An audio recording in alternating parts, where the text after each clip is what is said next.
সাফ মঞ্চে ভারত বনাম বাংলাদেশ ম্যাচে যেন বারুদে ঠাসা উত্তেজনা।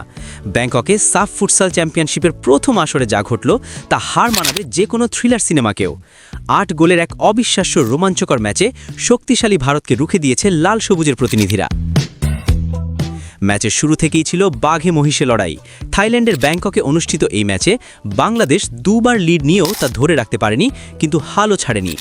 শুরুতে রাহবার খানের পাশে মঈন আহমেদ গোল করে বাংলাদেশকে এগিয়ে দেন, কিন্তু ভারতের আনমোল অধিকারী দ্রুতই সমতা ফেরান। হাফ টাইমের ঠিক আগে রাহবার খান এবার মঈনের পাশে গোল করে স্কোর করেন ২-১। এবারও লিড ধরে রাখতে পারেনি বাংলাদেশ। দুর্ভাগ্যবশত একটি বল ডিফেন্ডারের পায়ে লেগে দিক পরিবর্তন করে জালে জড়ালে ২-২ সমতায় শেষ হয় প্রথমার্ধ।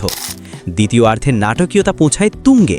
ভারত শুরুতে ৩-২ গোলে এগিয়ে যায়, কিন্তু বাংলাদেশের মঈন আহমেদ দুর্দান্ত কোনাকুনি শটে আবারও স্কোর ৩-৩ করে দেন। এরপর ভারত চতুর্থ গোল করে জয়ের স্বপ্ন দেখতে শুরু করেছিল। ঠিক তখনই আবার জ্বলে ওঠেন বাংলাদেশের অধিনায়ক রাহবার খান। ভারতের আনমোল অধিকারীর পা থেকে বল ছিনিয়ে নিয়ে ডান পায়ের জোরানো শটে জাল কাপান তিনি, আর স্কোর লাইন দাঁড়ায় ৪-৪। শেষ পর্যন্ত ভারতের বিপক্ষে ১ পয়েন্ট ছিনিয়ে নিয়েই মাঠ ছাড়ে বাংলাদেশ। এই ম্যাচে জোড়া গোল করে নায়ক বনে গেছেন মঈন আহমেদ ও অধিনায়ক রাহবার খান। আগামী ১৮ জানুয়ারি লিগ পর্বে ভুটানের মুখোমুখি হবে বাংলাদেশ।